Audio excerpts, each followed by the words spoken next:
All right. Hello, everyone. I'm István Juhos, and I'm currently working as an Android engineer at a nice Swiss company called FAIRTIQ. Hope I pronounced it correctly. Only Swiss. So yeah, I'm really glad to be here, and I'm glad that you're here to listen to me babble about Compose U interoperability APIs in practice. First things first, here's a nice QR code that you can scan, which leads to the slides that you can follow in your pace, or just backtrack it if I missed something or you missed something or whoever missed something along the way. So yeah, just feel free to scan that QR code and go along with the slides in the pace you want. There are not many of you here, so I guess you're mostly Android developers, right? Who's not? Okay. That's close enough. No worries. You're here, so that's okay, right? Okay. So this talk will be about Compose. So more precisely, Jetpack Compose UI, because naming is just messed up around Compose nowadays. Probably not now, but what it is. So yeah, it will be just Android and Compose UI. Okay, so what we will be talking about is this list of Compose interoperability APIs and some testing. I just realized this morning that there are a lot of views in this, or at least the word view appears a lot in this list, but don't worry, there will be Compose. Okay, first things first, why are we talking about these APIs today? If you're working on a rather large project or a project that has been in production for most of the last 5 years or even 10 years, if you started really early or the project started really early, then probably you will have a lot of views. Everything is based on views. The view system is around 12-ish years old now, probably basically the same as Android. So if your project contains a lot of custom views that are built and used throughout the app, or maybe a design system completely written in views, then migrating to Compose might not be as straightforward as one wants to be. And of course, whole screens are built with views. So again, same thing. Rewriting those might not be an option in the foreseeable future. The other thing, you might be using some UI libraries which are either outdated, not maintained anymore, but used in the project, or not yet migrated to Compose to have Compose support. So integrating those into your new Compose screens or new Compose components might be challenging as well. And yeah, of course, Compose is the shiny new thing, so we want to use it. So if we want to do something new, now we want to do it Compose to make our code future-proof. So again, another point. And of course, we have these monstrosities in most projects that have been started in the last 5 years, and we want to get rid of them eventually. So that's why. First things first, let's see one of the ways that we can integrate views in Compose, and why we do it, of course. We will be seeing this example screen. This is like a really simple scenario when we have a Compose-based screen based on a composable, and we want to integrate our really fancy multifunctional button into that layout because we don't want to re-implement that button in Compose because of reasons. So yeah, if you walk this path, you might have bumped into these objections of having no time to rewrite things, or having no resources, people, and time, of course, to rewrite things, or you don't have a defendable business case against your geekiness to rewrite everything in Compose. That's one thing that you can use this Android View API for. And again, if you have some components that are not yet available in Compose, just in views, then you might want to integrate views into Compose. Okay, here is this this custom view. Sorry, that we will be looking at. Actually, you don't have to read this. This is just a standard custom button implementation. The button itself has just text and the loading state. That's all. Just your usual button nowadays. So this one. And here is the really simple composable screen implementation, having a scaffold, a top bar, which I didn't detail here, but it has like text as a title, which says compose screen. And then there is the content where we can actually fill out that blank space below that app bar. And here comes the juicy part. We can just use the Android view composable, which is a normal composable, to integrate our existing Android views in the composition. What we see here is that the Android view is in fact just a normal composable. We can add modifiers. There are a lot of slots that you can fill there. So you can manipulate it like a normal composable. The good part is here that you have this factory callback, which you can pass a lambda that receives the context, which is the local context the composable is running in.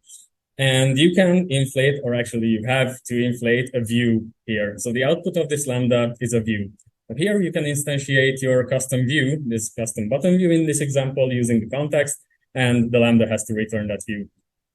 And yeah, just going back for another thought. What is advised here is that you only have to create that view here and not do the initial setup on it. Of course, you can do it, but there is this other callback that we'll be talking about in a second, which actually is for handling those updates and that initial setup. So this is it, the update callback, which provides you the view that you built in factory. And then you can do all the setup and all the custom things that you want to do on the button, set properties, call setters, and so on and so forth. The thing is, this update callback is called when the factory first builds the view and then caches it, of course, because on every composition, we don't want to rebuild that view. And this update is called right after the first instantiation of the factory output. And then you get the reference and can do things on it. But if you provide a state inside this Lambda callback, then this update will be called whenever the state is updated on the compose side. So yeah, this update function registers for state updates as well. So your view can be in sync with the state of the composition when you use this method. Okay, let's get back here. And what we get for free with this method is that the view included or views included in the composition will be available to be rendered inside the compose preview as well. So yeah, we get that for free. That's neat. And also, if you run that preview in interactive mode, it will also do the updates on the view. So yeah, that's nice. You can test the view right inside Compose as well. And it's interactive if you start the interactive mode.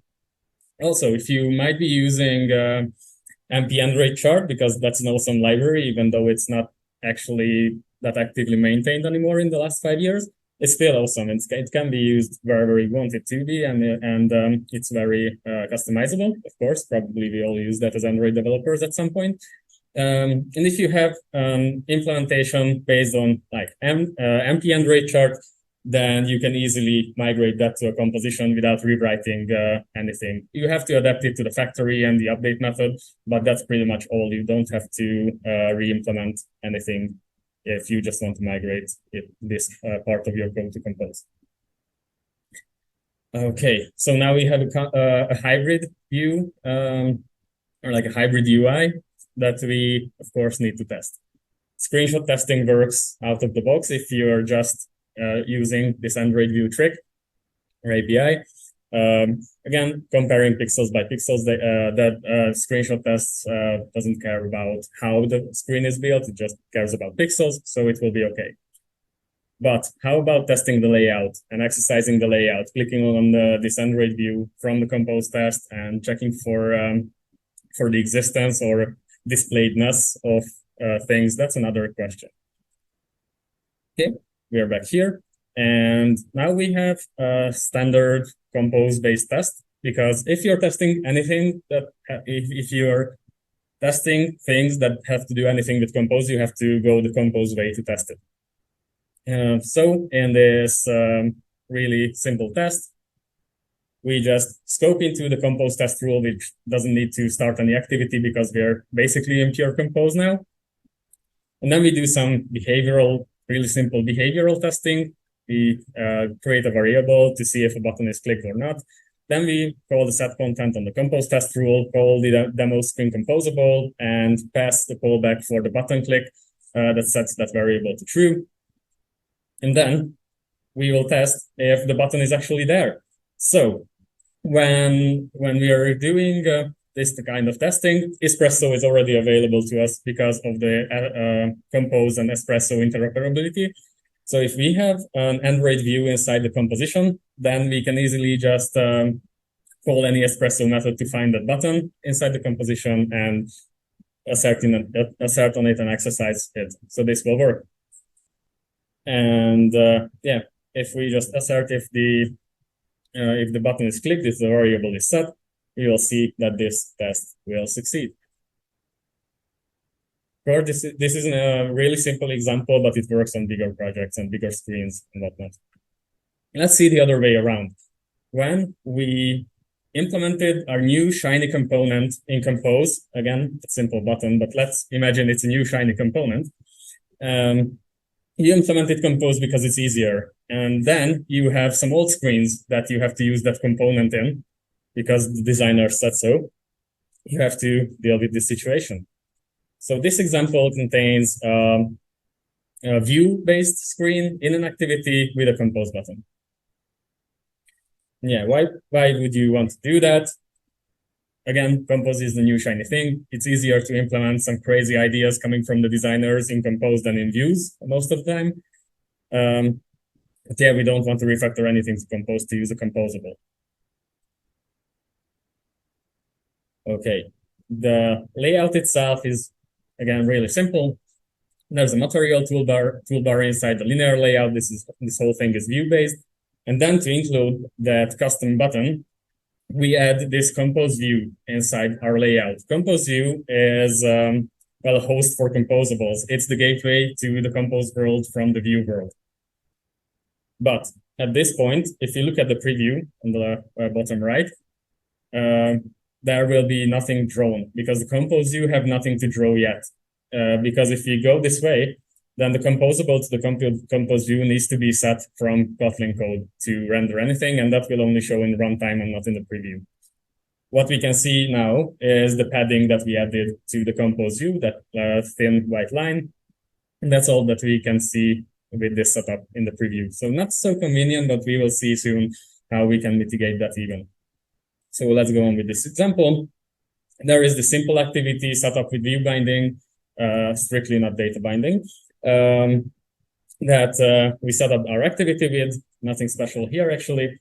And then by the binding, we set up the toolbar. And then on the Compose view, we can call the set view composition strategy, which handles when the composition is disposed and recreated. But the better part is the set content, which is pretty much the same set content that we're calling as an extension on the activity if we just use the activities whole window to render Compose. Same API, set content is already a composable function that set content receives a composable function as a lambda, just as with the view extension, and that's the gate to the Compose world. So there you can just call the Compose button and do whatever you want with it. It's already composed. And this works, and this will render the button runtime, but not in the preview. Testing this, again, it might be a bit tricky if you have more complex things to test. But basically, the idea is that here you have to create the activity-based Compose rule to start the activity in the test. Because we have an activity and this is not a pure Compose screen. And in the test, again, you have access to Espresso and you can assert anything on the view. And after that, you can also assert anything on the composable parts of the screen. And that will work. But keep in mind that every composable that you include in views like this will have their own semantic root node and their own composable. So it might have a performance overhead if you do this. And in testing, if you call on root, that will match on multiple root nodes in the semantics tree. So just keep that in mind. Okay, so let's get to the tweaking the XML preview part. As you could see before, the just including Compose view will render basically nothing inside the preview. So that when someone looks at the preview of such screens, it will be missing some parts of the screen. But we can mitigate that issue. There is this API called Compose View Adapter, which you can include in your layouts. We will see in the example soon. And you can tell this, this Compose View Adapter what you want to have rendered in the preview. And also it supports parameterized previews, so you can easily switch up what it has to be, what has to be rendered inside the preview. I'll introduce you to this great customized banner view, or actually composable, that we have to include inside a view layout that has to be previewed because it's a big part of the layout. You want to see how it looks in your existing screen, so you have to have a preview for it. Here are the components that this little banner is composed of. There is the actual composable, which renders a list of banner data, either empty one or multiple banner data objects, of course. There is this banners preview data provider, which is the preview parameter provider for the preview that we wrote. There are many previews here. And here is the preview that can handle the parameters coming from the preview parameter provider, meaning that it provides a stream of parameters that the previews are generated from. And actually the topmost preview that you can see here is generated by a single banner preview, which doesn't accept any parameters, and it will just render one single pre-configured banner. Okay, that was the setup. And now we have a layout that we want to include this banner view in. You can see the preview on the right that will be rendered if we do this. There are two placeholder views just for show. And where we want to include that banner's composable is between those two views. So let's just do that. We include the compose view there, add an ID, it's banners, but as we discussed before, it won't be rendered inside the preview. And if you look at the X-ray view of the preview, you can see that there's nothing there in between. So nothing's rendered. The preview didn't actually pick up that compose view because it's zero height compose view. It renders nothing in the preview. So getting back here, we can wrap that compose view inside the compose view adapter, which is a view that will render composable, but only in the preview. So this has no effect in production. If you build the app and run, it won't be rendered by this part, won't be rendered by the compose view adapter. It will be rendered by what compose view has to render. So this is just a preview tooling API. And this compose view adapter can handle the composable name from the tools API of the preview. And as a composable name, you have to add a fully qualified name of a preview function here. So it's pretty much stringly typed, string-based. So if you mistype something here, it won't work. And this is a bit clunky, but it's just for tooling. It's just for preview. So you probably know the fully qualified name of your own functions. And compose view adapter resolves this function via reflection, so it might have some impact on the rendering time of the preview, but we have M1, M2, M3 max, so that shouldn't be a problem. And with that change, the rendering will actually be done in the preview by that single banner preview that we had. We can also see in the X-ray view that there is now a view inside there. The ID isn't captured there because some preview bugs, but the layout itself is there and it takes up space now in the preview. Also, we can customize this a bit more. If we switch to the multiple banners preview, the banners preview function, again, many previews, we can add some extra parameters to customize that. First, we can channel in the preview parameter provider class here, and then the Compose view adapter view will take inputs from the from that preview data provider, pass it into the banner's preview function again with reflection, and renders it that way into the preview. Yeah.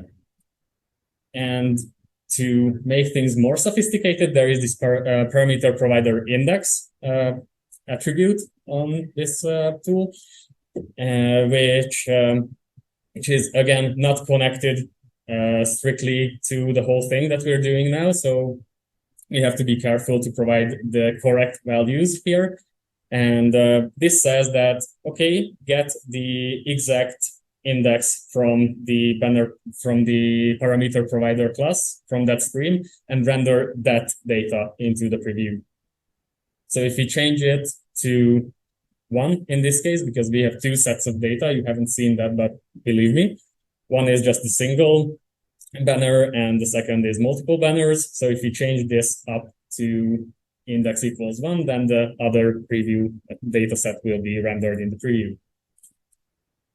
So yeah, that's how you can add the preview tooling for composables injected into views. And this is a more exotic topic. We are nearing the end-ish of the talk.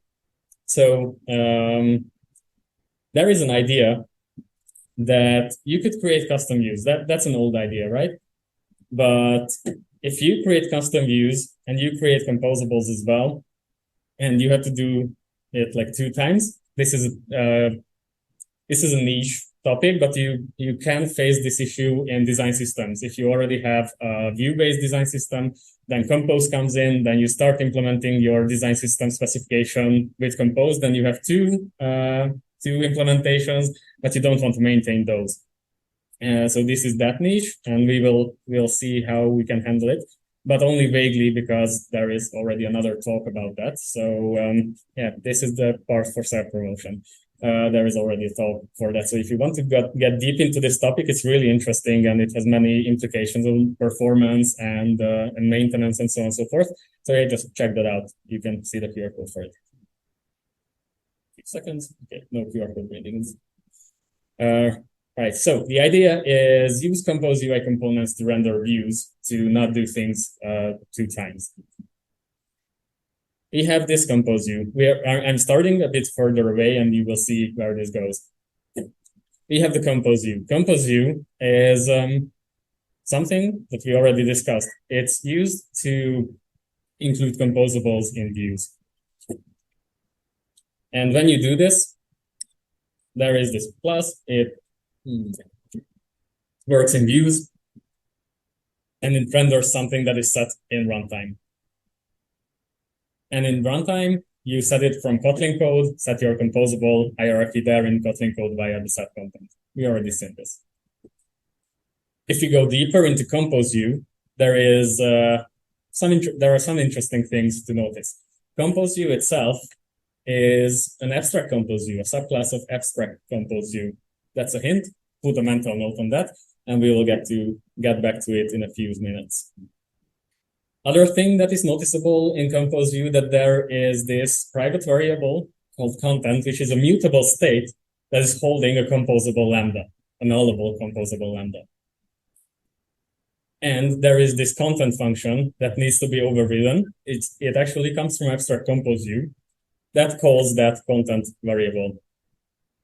That content variable is set with set content, of course. So this is an idea we can use. Let's pick that mental note back up. If you look at abstract Compose views documentation, it is said that it's a base class to create custom views. We are on track now. To implement Jetpack Compose based rendering. Basically, that's what all of that says. And that's what we need. So we are on track to doing what we want.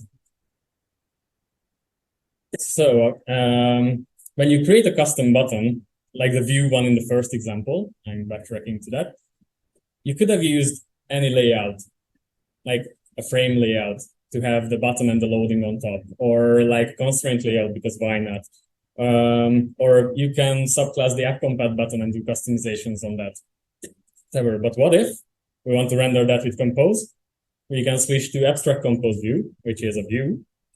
And then we have access to some compose-based things. But to support, let's go back one step. But to support custom attributes in your XML-based layouts that are channeled inside your composable, you have to do some tricks. This is some code that sets up the stylable, reading the attributes from the stylables and just setting them up. There is this init attribute callback, which you can see there, which is just an internal function to the custom button, and that handles the reading from the typed array. This is standard custom view stuff. And then here comes the good part. The reading from the typed array, the get string, get boolean, and so on. The values coming from there are set to different things that have these value parameters. And this is the juicy part again. These can be mutable states because we've seen that in Compose view, there is a mutable state of something. So we can have mutable states of something inside regular views. And that connects up with Compose. We've seen that already in the Compose view. So when we do this, when we set these variables, we can just use them in the content callback coming from abstract Compose view that renders Compose. And we can hook up these variables, these states, with the composables inside the content function, where we call our composables. And whenever the attributes coming from XML or modified by setters, the composable rendering inside this custom view will refresh based on those states. And that's what we wanted to do. Again, if you want a more detailed explanation on this, and then just check out the talk that I linked. If we do this, fortunately, we will already have previews with these views rendered. So we don't have to wrap these custom views that are rendered by Compose, but modified from and handled from the view side. We get previews for these for free. At least that's the case from Android Studio Giraffe Canary 8, where there was a bug that was fixed. Before that, we had to do some custom magic to get these Compose-based views rendered, but now it works out of the box. The reason for that, just to do some backtracking again, is because these custom views rendered by composables via abstract compose view already have something to render because of the content composable callback. And wrapping up. Let's see some pros and cons of about what happened in the last 30-ish minutes. With these APIs that I showed you, you can easily add views to Compose, Compose to views. So if you have the situation where you have an old legacy app, let's say that, with view binding, data binding, and so on and so forth, you don't have to worry. You can easily integrate Compose and new screens, new parts of UI into the old parts as well. You don't have to rewrite everything to Compose to use Compose. And Interop features are there to support this this whole process of migrating slowly to Compose. And there is also testing support.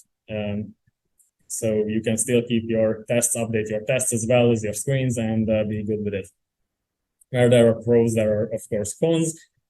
As I mentioned before, every Compose view creates a new composition that's handled pretty much separately inside your views.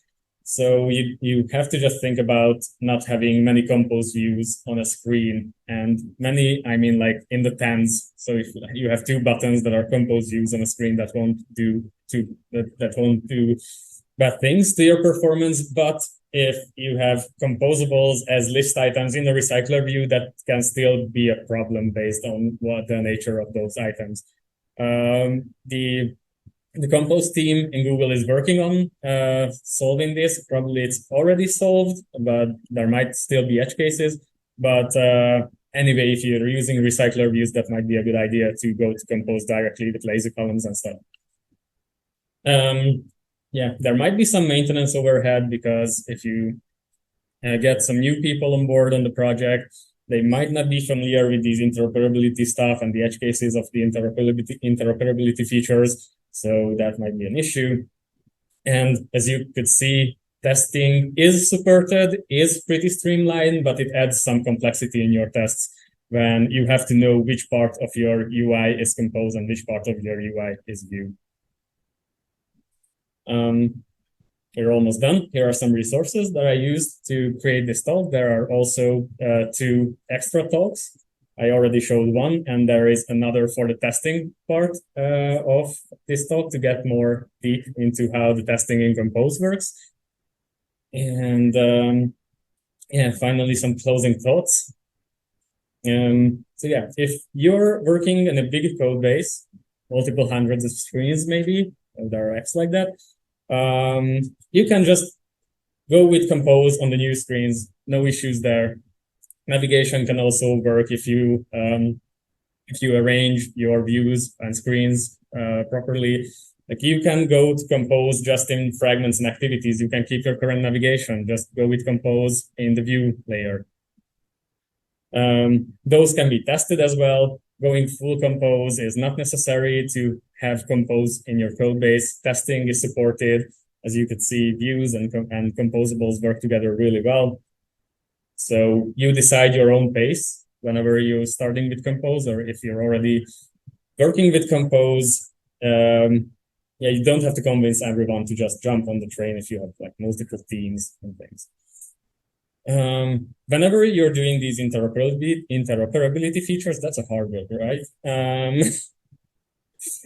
So whenever you're dealing with these situations, just keep in mind that including composables in view hierarchies might have an impact on performance. They might have an impact on testing. Compose views in view hierarchies create new compositions with different roots, and yeah, views in composables might not be optimal when you create them and theme them and so on and so forth. So just keep that in mind. And if you experience any problems in these hybrid UIs, try to measure the performance and try to see where the bottleneck is in your system. Yeah, just use the right tools for the right job. You don't have to jump right into Compose. If you have a really well thought out view system, it's not necessary. It's not mandatory to jump on Compose right now. Just take your time, choose the right tools for the right job, and choose your own pace for Compose migration. And with that, I'll present you like 80% of my Italian knowledge. So grazie per l'attenzione, and yeah, see you around if you have any questions, or maybe we have time now for that. Right? Well, yeah, we don't have time. Okay, like 1 or 2 questions. Okay, right? Yeah. I didn't really grasp the use case which are supposed to be Sure. Okay, so I'll just repeat the question. The part with the abstract compose view wasn't really clear, so I'll do some explanation on that.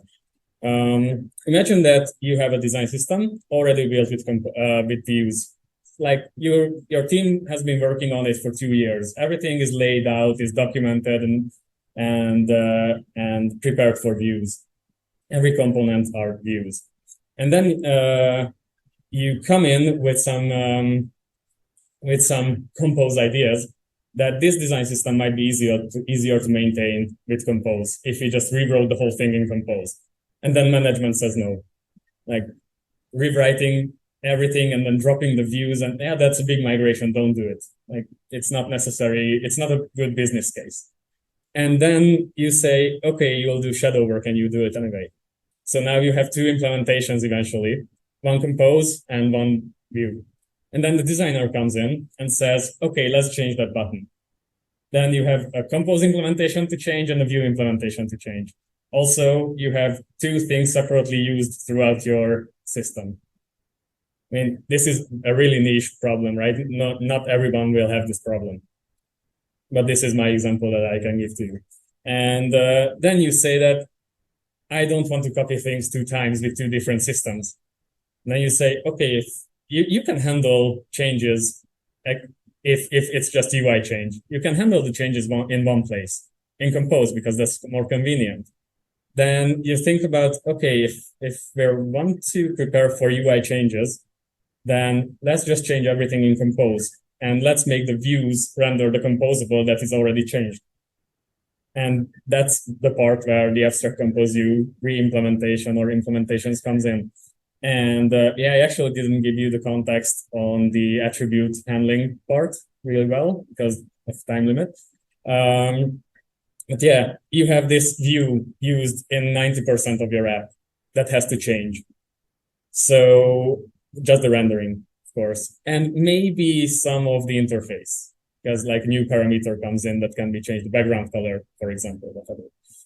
And you want the XML attributes to still work, but you want to render in Compose.